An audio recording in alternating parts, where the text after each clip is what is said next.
I want to start this class by learning Shema with us. I believe I did this at the beginning of this Maamar, but I want to do it again a little bit. I have the Siddur open in front of me. I'm not going to read the entire Shema, but I want to give a sense of what I believe is happening in this class, which begins on line 165, in contrast to last class. We say three Parshas of Krishma, right? The first Parsha of Krishma is from Parshas Vaeschanan. The second Parsha of Krishma is from Parshas Eikev. The third Parsha of Krishma is from Sefer Bamidbar, from Parshas Shlach. So, on a superficial level, there are three separate sections of the Torah that are joined together. The first section is called Kabbalah Seil Malchus Shemayim. It deals with our relationship with Hashem.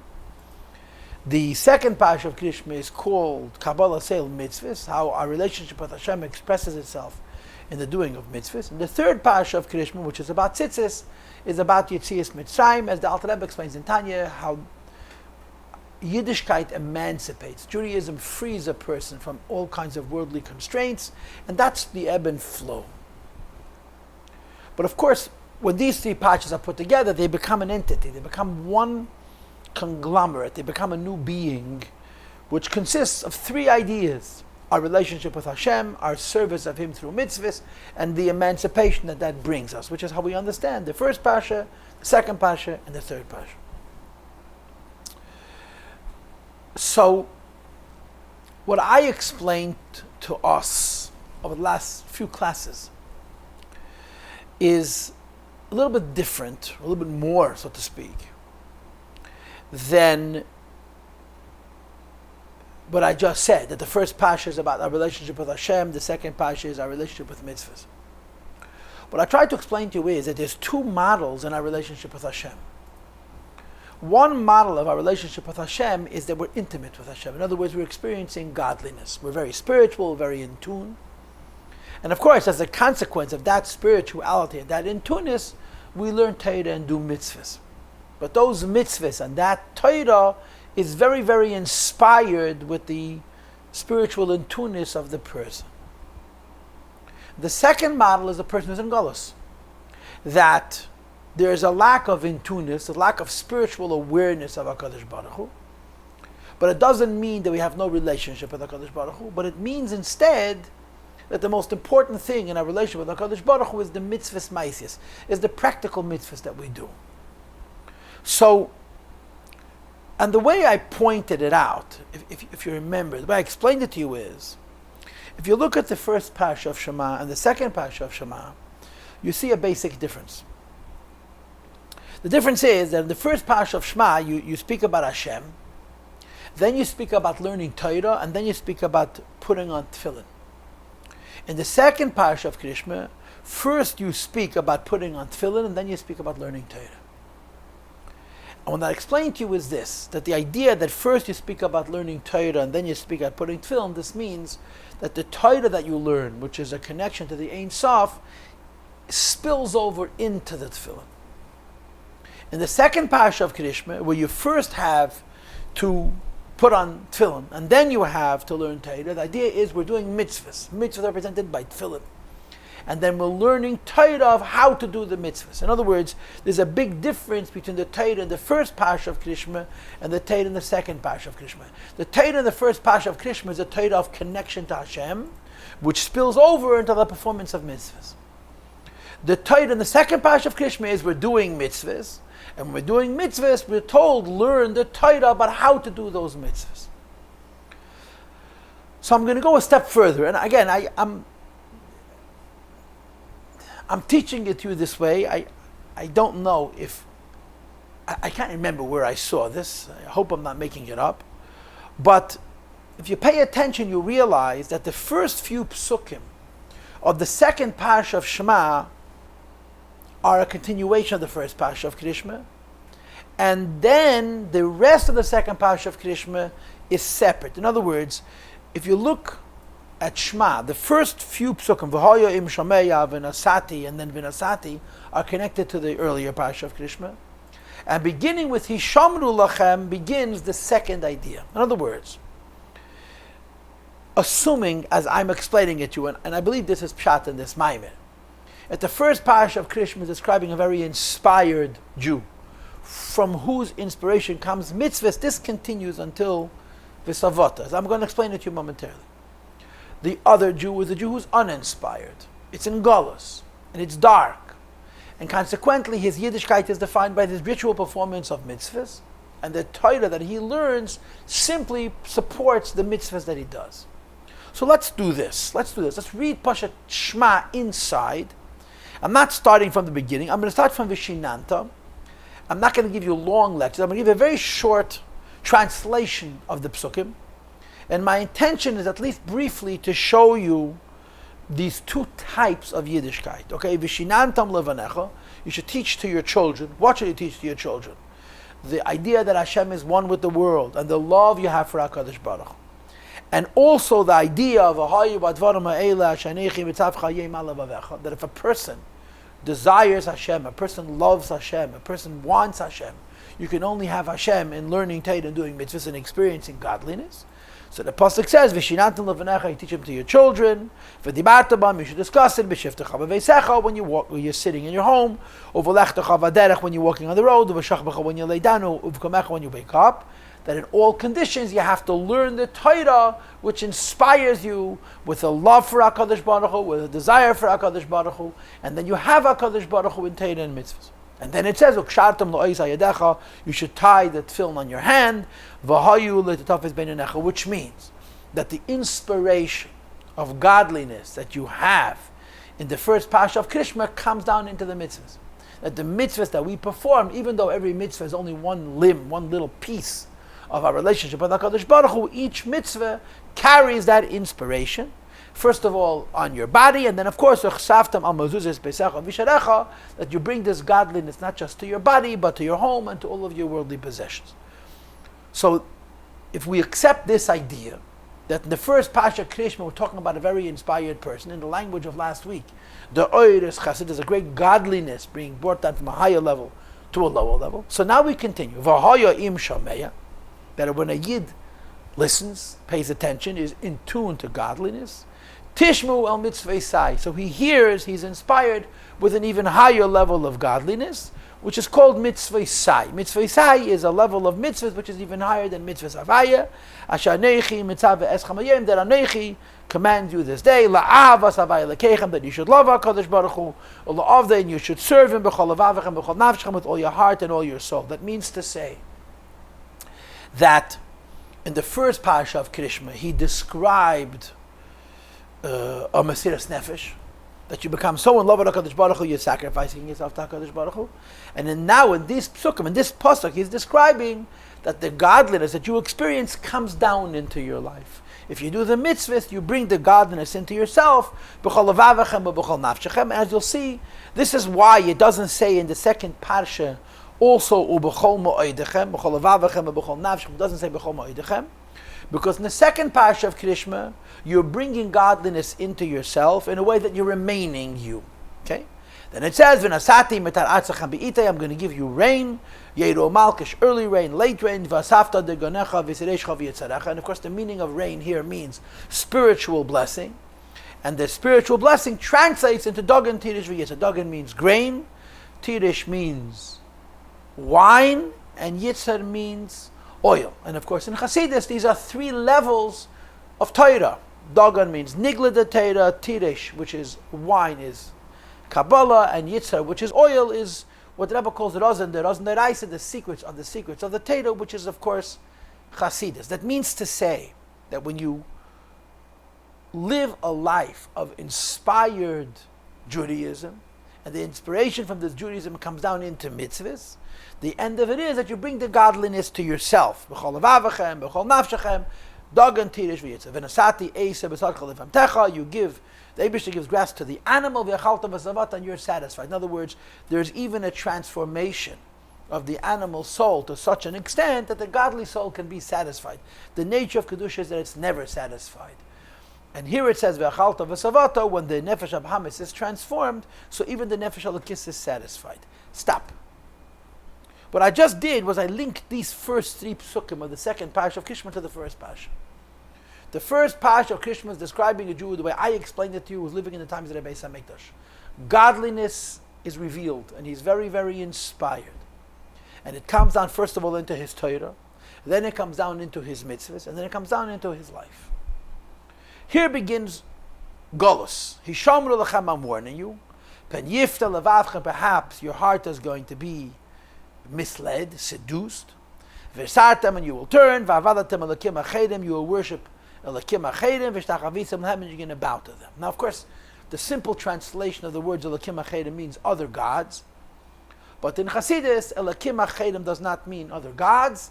Elakim achedim means Hashem. Elakim means the Eibishter, achedim in a way of achedim. In other words, your relationship with the Eibishter is not going to be the way the Eibishter desired it to be.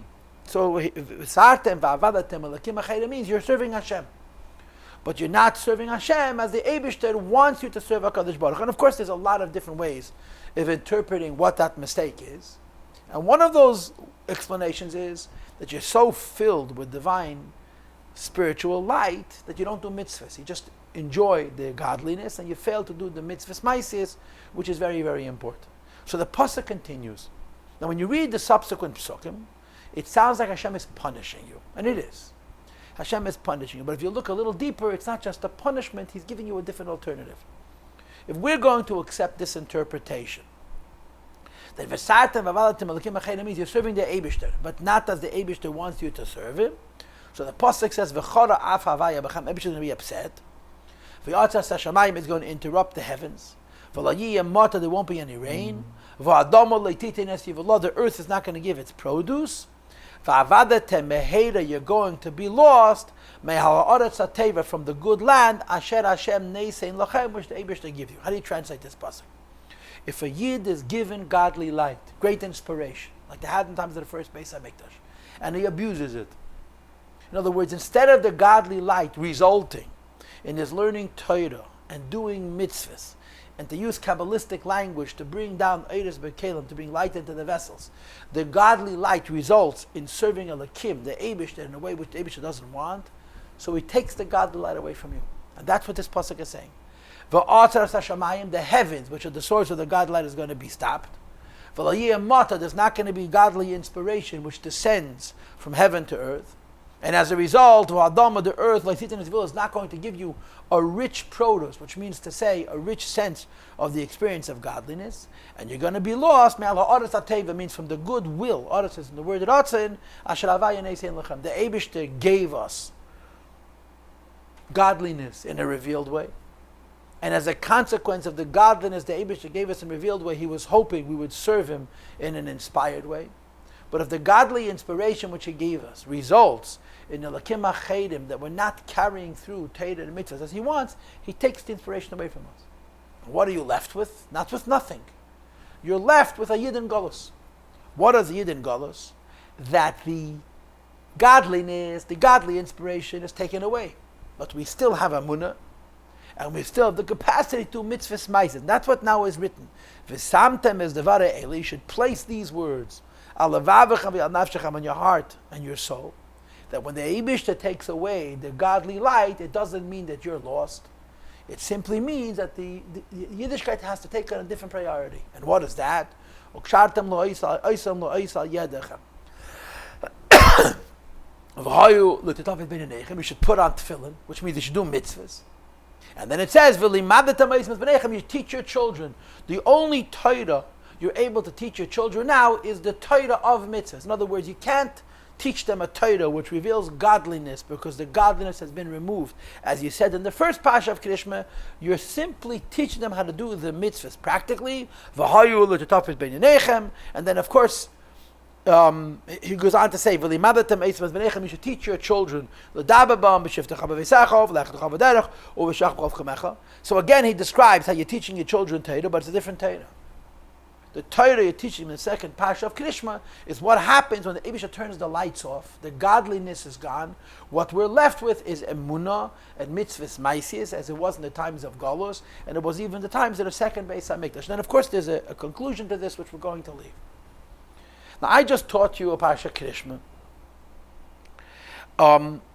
I believe that all of these details are written in my Maamar Likutei Torah, but I don't remember my sources.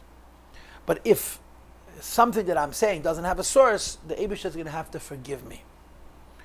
Again, I believe that what I've told you is written in different places in Likutei Torah, but I can't tell you a line in reverse where each one of these details is described.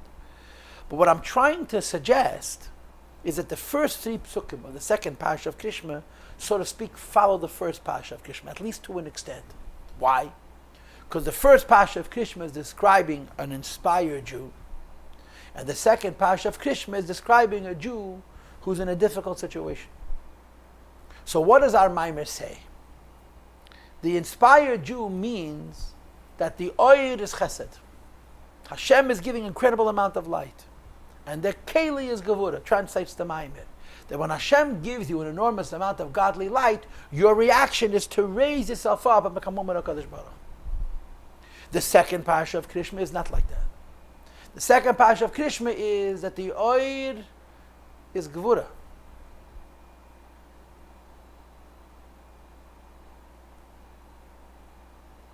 What the Eibush is giving you is diminished. And the kli is chesed. As a consequence of this, godliness is brought down. That means to say, in other words, that in the second Parsha of Krishma, godly light has been reduced. What Hashem is giving is much less. Because what Hashem is giving is much less, the response of the world, the response of the person, is not to run and be included in the Eibush, but to the contrary, to reveal a diminished level of godliness into the worlds below. And that, I believe, is the spirit of this shir, which we're going to begin now. That in the last shir we described the first Parsha of Kriyat Shema, where the Eibush gives you an incredible amount of revelation, and your reaction is to run to Hashem. In the second Parsha of Kriyat Shema, Hashem is giving you much less. And the reaction is exactly the opposite. When the Eibush gives you gevura, your reaction is chesed, that the little bit of light you could bring into the world, you bring into the world. And this is the Tayach in the second Parsha of Krishma. Now it gets a little bit more complicated than this, perhaps a lot more complicated than this, which we're going to get to perhaps soon.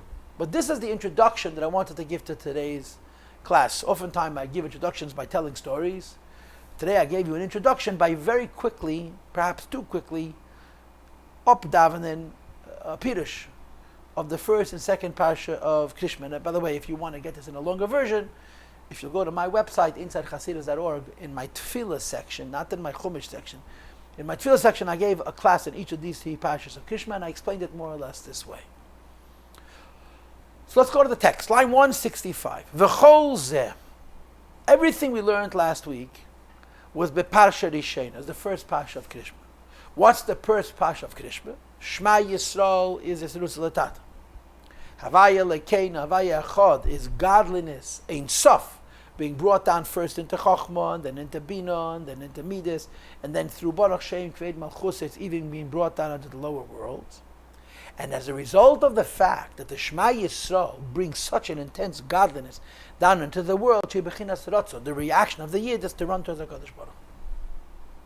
Says the Rebbe of Parshas Schneur, the second Parsha of Krishma, Shibishuv, that the godliness is brought down. Le'yez dafke amshoches eides bekelim, to bring down the light into vessels. Now, the way I'm explaining it to you so far is that the bringing down light into vessels has to do with concealment, because it's galus, and there's less godly light being brought down into the world. In other words, the Eibush, his relationship with the world is gevura. He's not giving us an over abundance of oil, so the little bit that we have, we're able to bring down into vessels. But there's another thing which perhaps I'll get to later on, which is why in the second Parsha it doesn't say b'chol ma'edechem. Now, of course, the words b'chol ma'edechem are in the very first pasuk, b'chol levavechem, or b'chol nafshechem, or b'chol ma'edechem. According to the way I'm explaining it to you, this pasuk is still connected to the first Parsha Krishma. But Alter Rebbe is saying that the reason in the second Parsha Krishma it doesn't say b'chol ma'edechem, because the gevuras of the second Parsha of Krishma result in shuv. You bring godliness down. Says the Rebbe, ubazehu lehepech. Here it's the opposite. Sha'akli hu gevura. The vessel is gevura. Look at the words that he brings. Hishamru lachem v'chora af v'goymet. That if a Yid doesn't serve the Eibush what the Eibishter wants, And he calls it Alakim Achedim. You're serving the Eibishter, but you're serving the Eibishter with your back turned to the Eibishter. What does it mean you're serving the Eibishter with your back turned to the Eibishter? The Eibishter gives you so much godliness.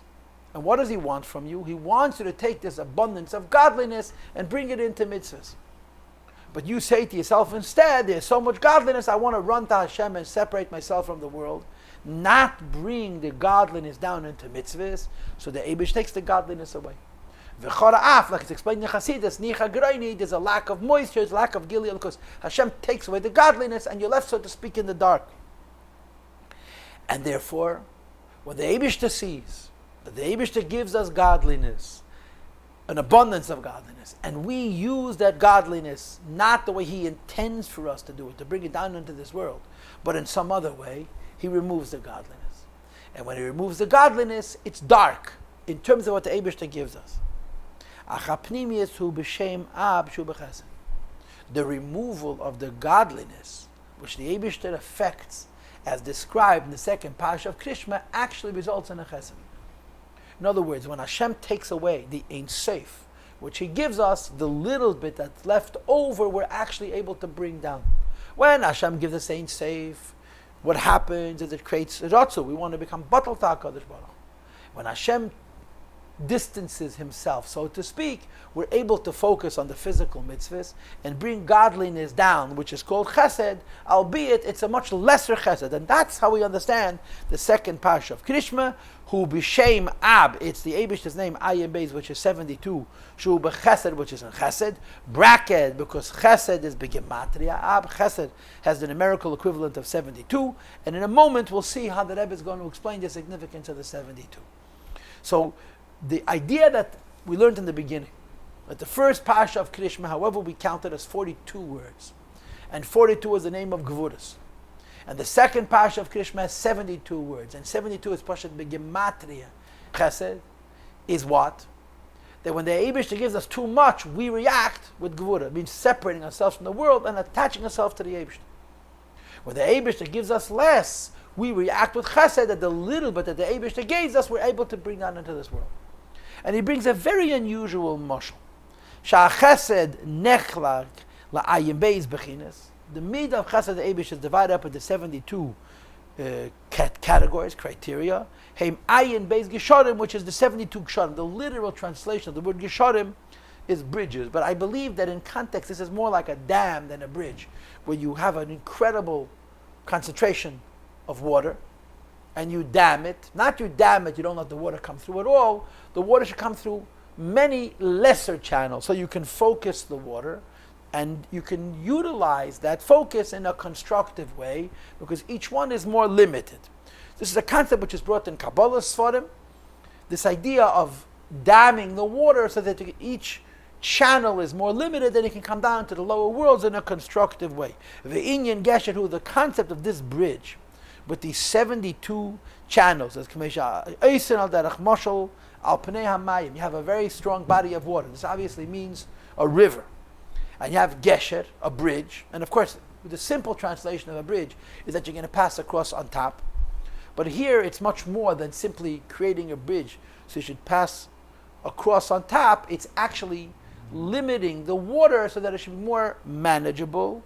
And you have Bonui Chadarim Rabbim. Underneath the overpass where people walk across the bridge, there's a bunch of cubicles, and the water is separated by these cubicles and focused. That the waters that pass through should be divided up. Every little cubicle, every little room, every little channel is going to be more constrained. The water shouldn't flow with one, so to speak, infinite flow, in which case you have no control over the water. You divide up the water into subsections, and by dividing up the water into subsections, you can concentrate the water, you can focus the water, you can redirect the water, and you can get blessing out of it. In other words, sometimes less is more. Everybody understands it. The very simple analogy, in the summertime they open up the hydrant so the kids can play, and you go over to a hydrant and you put a cup to collect water from the hydrant. How much water are you going to have in that cup? And of course the answer is there's so much force that's pushing the water into that cup that almost none is going to remain. If you can diminish that force and make it less and less and less and less, you'll be able to hold it in the cup. And that's the meaning of this chesed. The chesed of the second parsha of Krishma is a consequence of the tzimtzum. And the way we're explaining it so far is that it's a symptom of the v'chora af. The Eibusha takes away the giluyim, and there's not nearly as much gilui of elokus. And instead of it, we have mitzvahs maisias, the behavior performance of mitzvahs that we do based primarily on emunah. And in that there's chesed. We're bringing the Eibusha into this world, perhaps in a very diminished way, but we're bringing him down, which is the purpose. The same is true in the Nimshal Yesh Ayim Beis Ksharim. There's 72 bridges. And again, I believe it's more like a dam than a bridge. In other words, it's more about what's happening under the bridge than what's happening over the bridge, right? You make a bridge, so you put the crime from one side to the next. But you have to support the bridge. So today they have suspension bridges. In those days they didn't have suspension bridges. They had to build all kinds of supports. Here, the supports become the iked. The supports are not just there to hold up the bridge. The supports are actually there to diminish the flow of the water, to be able to manage it. Shem ayim beis mine havdalas b'chsadim. It's 72 divisions in chesed. Bein chesed lechesed, between one kindness and another kindness. Shekama and yanim yesh. There are many things that v'kula merumazah b'chesed, all hinted in chesed. For example, Yom Rishon Chesed, the first day is Chesed. Ve'er shenivra be'Chesed, the light of the first day is Chesed. Mayim Chesed, water is Chesed. And Tanya, the Alter Rebbe brings the difference between light and water, that both of them come from Midas HaChesed. But because of the difference in Oisias, Oyer and Mayim, they're separate. And then you have Gav and Love and Chesed, the color white is Chesed, and so on. There's many details. How many different things in the world represent Chesed? Thousands of things, infinite things. But Kabbalistically, they're divided up into 72 groupings. So the tzimtzum is chesed. The less is more. Continues the Rabbi on line 178. V'chein l'mayla. Same is true in the spiritual worlds. Ashir shalom aloch. The songs that are malach, which are also chesed. V'tzadikim yesh m'derem eziv v'chuli. And the tzadikim sitting and delighting, having pleasure from the ray of godliness in Gan Eden, v'Gan Eden v'tachton v'chulu. It's also chesed. And then higher than that, there's there's 310 worlds, as the Mishnah says, which are allotted to each Yid la'asad lavei, which are all different types of chesed, different levels of chesed.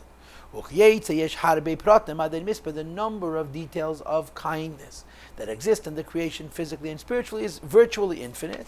They are Kabbalistically, they are mystically represented by 72 criteria. And what the 72 criteria does is it divides up midas chesed into smaller parcels, smaller units, and it makes the chesed a palatable chesed. If what the worlds would receive would be one raw, plain, infinite chesed, like the flood of a lake or a river, it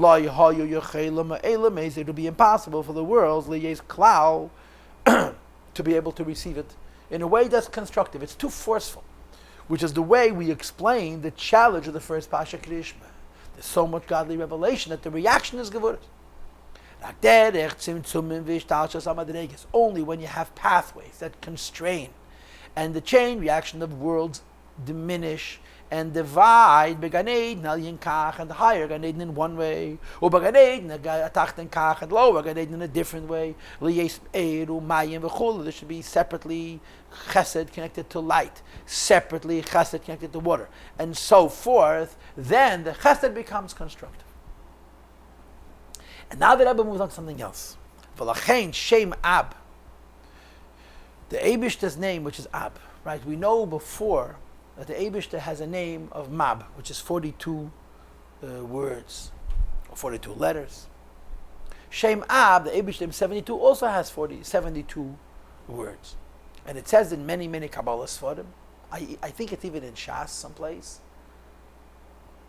In Sukkot, by Shainis could be, Rashi says, that the 3 psukim, Vayisa, Vayave, Vayet, in Parshas Beshalach, there's 3 psukim, one after the other, that all begin with the Vav, Vayisa, Vayave, Vayet. Each one has exactly 72 letters.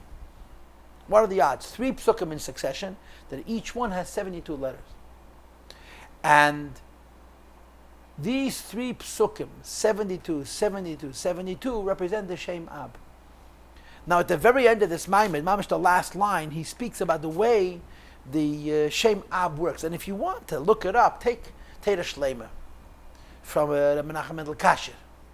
And in Parshas Beshalach, he has an essay on Shem Ab, and he actually writes it out.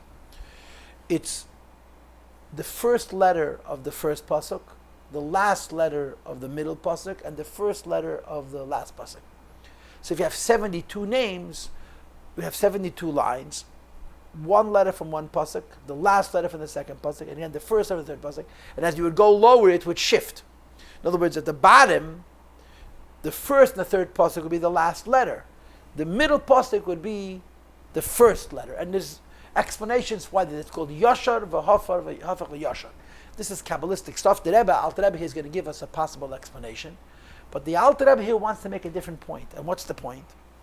That since you have 3 psukim, that each one have 72 letters, and the composite of these 3 psukim is Shem Ab, how much is 3 times 72?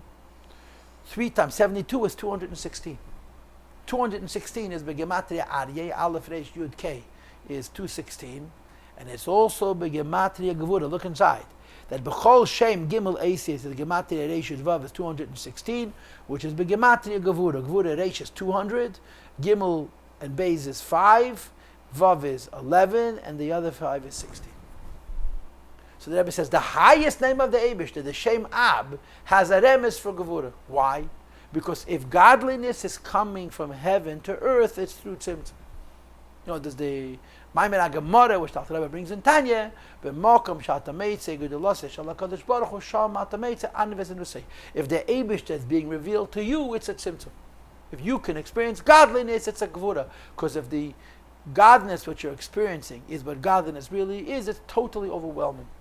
And that's the pshat in the second parsha of Krishma, that because it's a concept of Gevura, like he said on the previous page, on line 168, Hishamru lechem v'chora af. In other words, the idea of transitioning from Golus to Geula, because there's an abuse of the godliness which you had in the Zman Abayis, and now there's a concealment. In that concealment, the focus is on mitzvahs, ma'asiyos, and it results in a greater chesed. In other words, we're bringing more godliness into the world, even though it's rooted in Gevura. So the Rebbe now continues on line 187, Sheyeri das ha-chesed, the descent of chesed. Hu bebechinas Gevuras v'tzimtzumim. Kindness only works when it's constrained and limited. When somebody gives kindness in an infinite way, it's terribly destructive. If for kindness to be constructive, it has to have tzimtzum. You may remember, and this is not my topic, but I've touched on it in the previous classes. The hippies were idealists. They really were. They were idealists. The 60s was an age of idealism. The 70s, they were just plain crazy. The hippies knew what they didn't like, but they didn't know what they did like. In other words, they rebelled. They rebelled against the status quo. They rebelled against the rigidity. They rebelled against the uptightedness, if you will. They wanted to be free. They wanted to have free love. They wanted to have kindness. They wanted to have openness. But they were incapable of creating normalcy. Because when you have infinity, it's self-destructive. Unconditional love is self-destructive. Unconditional kindness is unsustainable. You must have Gevura for the chesed to work. And when you have a chesed, and you don't want to acknowledge that there's a world, and that in order to bring that chesed into this world, there has to be order, there has to be form. You have to have walls to the classroom. You can't push the walls down. And there has to be structure, and there has to be respect.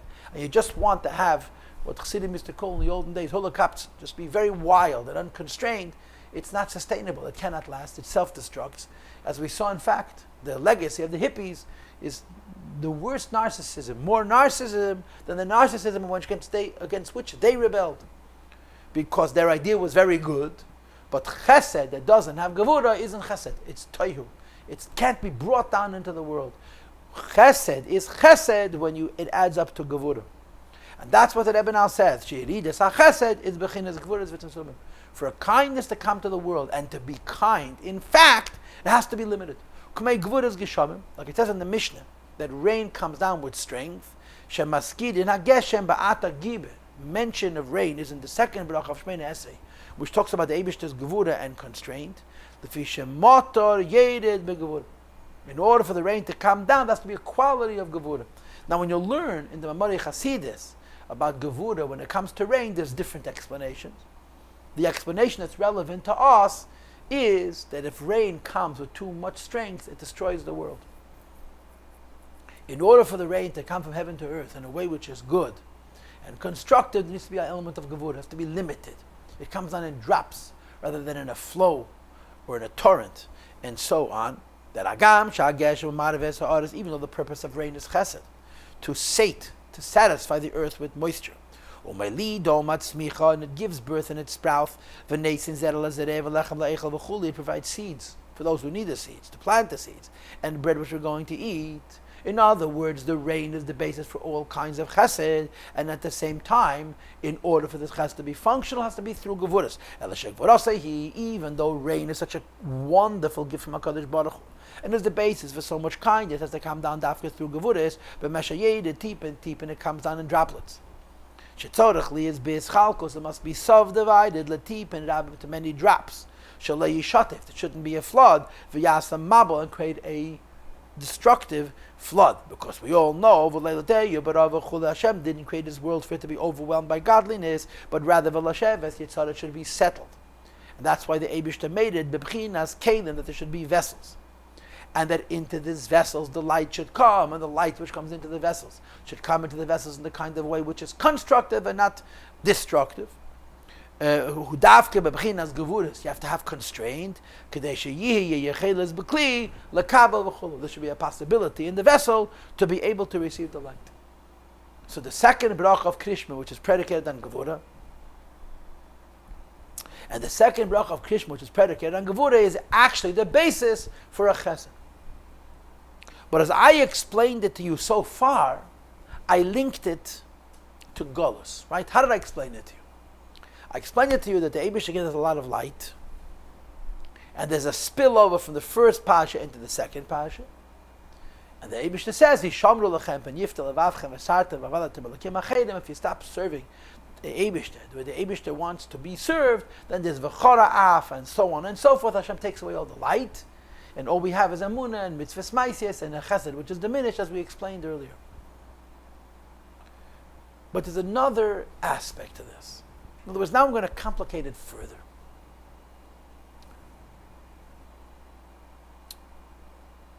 Even though I explained to you that the transitional concept is Hashem gives you a lot of godliness. It's infinite. The infinite godliness which Hashem gives you is supposed to come down into physical mitzvahs which are finite, so that the godliness should be focused through the individual mitzvahs. If we fail to do this, He takes the godliness away. Okay? But there's another insight, and the other insight is that He doesn't take the godliness away, and that the godliness comes down into mitzvahs. In other words, the first three psukim of the second parsha of Krishma could also work. Meaning to say that although I told you that the end of the first parsha is with the word v'savota, and the beginning of the second parsha, the word hishamru, it's not entirely true. It's only true from the perspective of failing to do what the Eibishter wants.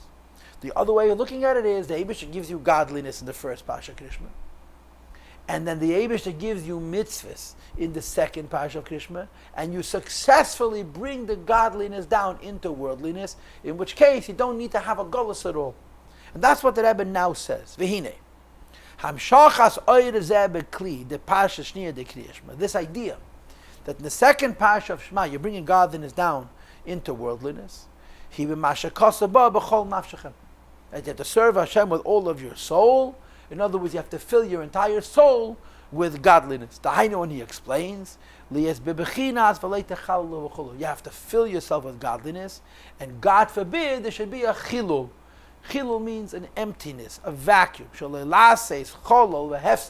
Not to allow for there to be a vacuum and an emptiness. For the manifesting of godliness, which Hashem brought down on the person, the first Parsha of Krishma. But in the first Parsha of Krishma, it was it was in an infinite way, in a way of sacrifice. In other words, in the first Parsha of Krishma, Hashem gives you godliness, and your reaction is to run away from the world towards it. But in the beginning of the second Parsha of Krishma, you're told, take that godliness, which the Eibishter gave you, that you ran towards, and bring it down. It draws down to the person Ein Sof Mamish in such a way that it comes down through the mitzvahs into this world. Through the channels of Shem Ab, that the Eibush is going to give us rain. Motor Mad Arzachem Deman. In other words,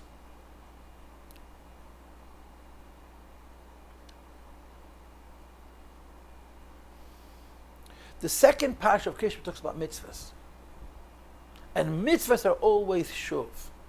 The idea of mitzvahs is always to bring the Eibishter down. This that the second parsha of Krishma talks about mitzvahs, and that the concept of mitzvahs is to bring the Eibishter down, is ab. What is ab? When you diminish the light to create chesed. The Eibishter gave us mitzvahs, which every mitzvah by itself is much less than the Torah, than the Ein Sof. But through the mitzvahs that we do, we bring godliness down in a diminished way. So in this idea that when we do mitzvahs, we bring godliness down in a diminished way, which is the theme of the second parsha of Krishma, there's also two possibilities.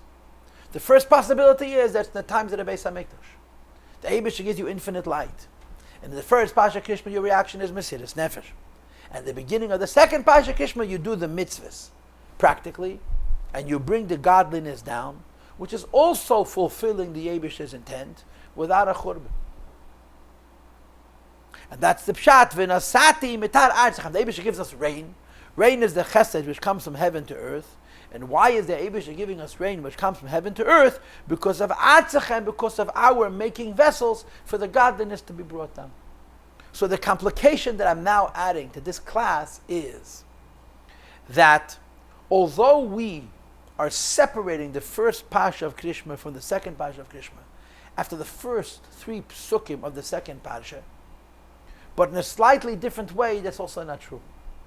The first three psukim of the second parsha are describing an incredible amount of godliness coming down into this world, but they're describing how that godliness comes down into this world through mitzvahs.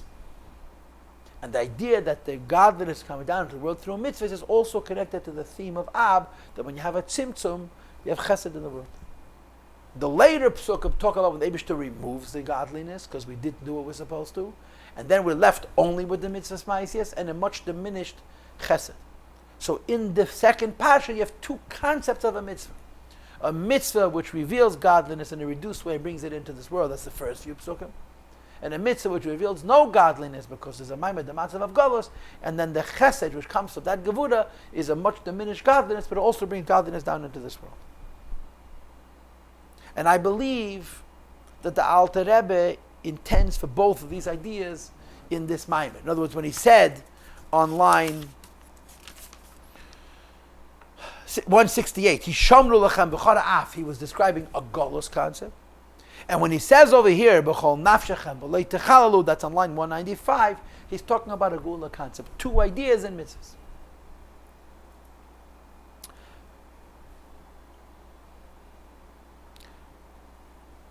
Continues the Rabbi on line 199, and this also explains. Once we understand that the second parsha of Krishma is the concept of gevura, which is the basis for chesed, in other words, that the godliness is reduced. And because the godliness is reduced, it doesn't mean that it's not coming down, but to the contrary, it's able to come down in a constructive way.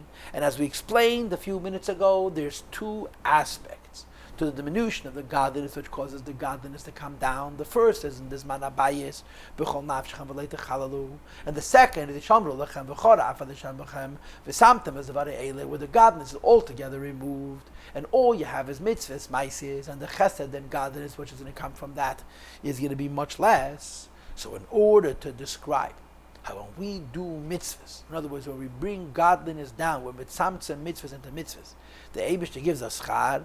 So the pasuk says, "V'nasati, I'll give you rain." Now, of course, this is a very, very famous question. The Ramban asked the question, I believe, originally. It's brought in the Gersa Kedesh Yikutas Achron, in the name of the Ramban, that Moshe Rabbeinu is speaking. And Moshe Rabbeinu is the one who's saying, "V'hayoy mishmei tishmol mitzvesai, asher nechi mitzvah v'escham hayom, v'nasati mitzvah atzacham bi'itei, v'nasati esev," and so on. And of course, the question is, Moshe Rabbeinu is making it sound as if he makes it rain. Which is odd. That should say V'nasan Hashem Because if this would be in the first four Svarim, Hashem would be speaking. But in the fifth Sefer, in Sefer Dvarim, Meisha Mepi Atzmei Kosvei, it's written as though Moshe Rabbeinu is the narrator. He's telling the story. And he's describing the things Hashem told him and he told Hashem and so on. Here's a case where Moshe Rabbeinu speaks as though he is God. V'nasati, I will give. It should say the Eibishter is going to give. Why does it say I am going to give? So the Pashat Pshat is, the standard Pshat is, the classic Pshat is as follows. Hagam Shu Meim and Moshe Rabbeinu Alav Shalom. Who is saying this is Moshe Rabbeinu? And what do we know about Moshe Rabbeinu? Shashchina Hoysam Daberes Meter Greinei. The Shechina speaks through the throat of Moshe Rabbeinu. So Moshe Rabbeinu so bottled to the Eibishter when he says I. It's as though the Eibishter is saying I, and in the Yeres Takedish Kutas Achron, he talks even about Malachim. That Malachim could be so bottled to Hashem that when a Malach does the Eibishter's Ashlichus, he says I. And the Neshama is even more bottled than a Malach. And therefore, the simple Taich V'nasati is that Moshe is so bottled to HaKadosh Baruch Hu that when he says I am going to make it rain, he means the Eibishter. But here, the Rebbe is not happy with this pshat. Afal pi kain hadlei nemer kain b'makam acher. Another psukim, it doesn't say this lashon I will give. And therefore, the Alter Rebbe is back to the question: why over here does it suddenly say I will make it rain? It should say the Eibishter will make it rain. Rak the teretz says lefi shebekanu inyan amshachas ab. Since this pasuk, since this parsha is describing chesed, which is a symptom of gevuras. Because there's a diminution in the godly light which reaches us, there's a godly revelation. How godliness is brought into vessels because of tzimtzum. Therefore, you could say v'nasati. The reason Moshe Rabbeinu is able to say, I will give, in addition to the idea, the standard idea, the classic idea, that Shechina medaberes miter greinei shel Moshe has to do with the fact that Moshe Rabbeinu is inspiring us to serve him in a limited way. And he says more, Vav kol adam yochel lias emer parshazu al atzme. Any Jew can say, I'm going to make it rain. Because in this parsha, what we're really saying is, I'm going to do mitzvahs. And the mitzvahs are going to be done tzimtzum. And the mitzvahs, which you can do with tzimtzum, are going to be the basis for the chesed. And therefore we can say, I will give. That me'acha shahoy be'parsha rishenim be'mesiras nefesh. Whereas in the first parsha was the mesiras nefesh. Ve'eskalus be'nitzeif mamash, and you ran away from this world to become included in Eretz Yisrael. So now, if you do it right, you draw the Ein Seif onto your nefesh downwards. But the only way to draw Ein Seif downwards, which is the opposite of being lost in the Ein Sof, is through mitzvahs. In other words, if you're going to do Torah only, and you have a great revelation of the Ein Sof, it's going to cause a kalei nefesh. When you bring it down into mitzvahs, then even though there's an incredible amount of godliness that comes down into this world, that lias b'chol nafshechem v'lei techalo, that the godliness should fill you completely, there should be no empty space. To draw down the Eibishter's name Ab, which is Chesed, or the words of the Eibishter are mamish in the mouth of every Jew, in the mouth of Moshe Rabbeinu. So what's the simple meaning of an asati? That Moshe is so bottled to Hashem that he says, I will make it rain, even though the Eibishter is making it rain. And the deeper taich is that since this bracha is the consequence of our avodah and the gevuras that the Eibishter created, we're actually responsible for the rain, and therefore we could save an asati. Every Jew could save an asati.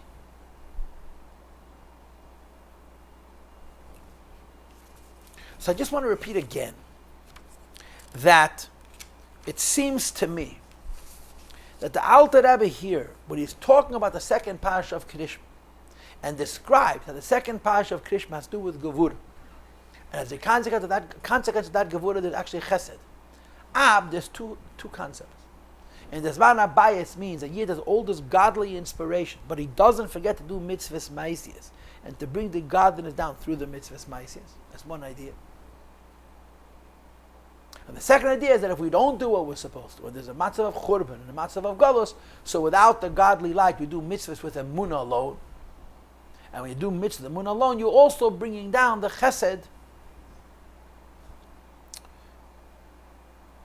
through the tzimtzum, or within the parameters of the tzimtzum, although it's much, much less. This is the pshat in the mind. And the Rebbe now concludes. The fact that we linked this whole idea of chesed, which comes down through gevurah,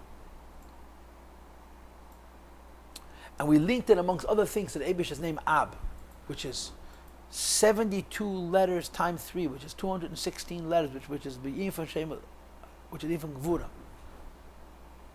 which is hinted in the Pasuk, Vayisa, Vayave, Vayet, which is talking about Chesed. And here the Rebbe says, Yashar, V'hafoch, V'yashar. As I explained it to you before, the first Pasuk is in order, last Pasuk is in order, the middle Pasuk is in reverse order. Explains the Rebbe the following. The first thing is what Hashem gives. And then we reciprocate and give back. And this giving back, that's the key. That we're not just experiencing godliness, we're doing Torah mitzvahs actually in fact. And in the end, the mitzvahs which we did ascend again upwards in a great revelation of godliness. And these three psukim, Vayisa, Vayave, Vayet, is Chesed, Gevurah, and Teferes, bringing godliness down, raising godliness up, and then bringing down an even higher godliness. And that's what this last shir on this Maamar is teaching us, that in addition to the godliness which causes us his batlos, has to be a godliness which brings the Eibishter down, and this requires tzimtzum. And if that doesn't work, the Eibishter removes the light completely, and then we do mitzvahs and munah alone, and we bring godliness down anyway, but through an even greater tzimtzum. And I will say this, this shir, I don't know what the right word is, perhaps too creative. I said too many things that I can't tell you my source. Of course, I'm not sure if I'm telling you a correct pshat, shkiyas mi yavin, but I do believe that what I told you is pshat in the Maamar.